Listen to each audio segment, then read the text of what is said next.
హరే కృష్ణ. కలియుగంలో మనిషి ఆనందంగా ప్రశాంతంగా సుఖంగా ఉండాలనుకుంటే ఏం చేస్తే ఆనందంగా ఉంటాడని శాస్త్రం చెప్తుంది. కలియుగంలో 4 యుగాలు: సత్యయుగం, త్రేతాయుగం, ద్వాపరయుగం, కలియుగం. కలియుగంలో ఒక్కొక్క యుగానికి ధర్మం ఉంది.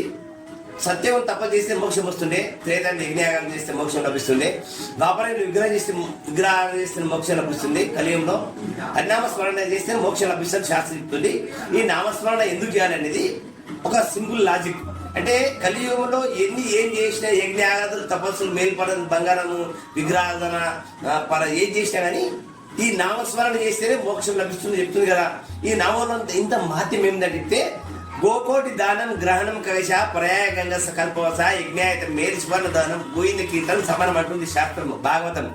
అంటే కోటి ఆవు దానం చేసినా, మేలుపరంత బంగారం దానం చేసినా, ఒక జీవితం కొన్ని యుగాల పాటి గంగానది దగ్గర నివాసం చేసి ఎంత ఫలితం వస్తుందో గోవింద దానికి సమానం అంటే చెప్తుంది. అంటే కృష్ణ, రామ, గోవింద అనే నామాలు కలియుగంలో అంత ప్రాధాన్యమైన తెలుసుకోవాలి. కాబట్టి ప్రతి ఒక్కరూ ఈ నామాలు జపిస్తే చాలా ఆనందంగా ప్రశాంతంగా ఉండగలుగుతానని నేను కోరుకుంటున్నాను. శాస్త్రం చెప్పింది అదే.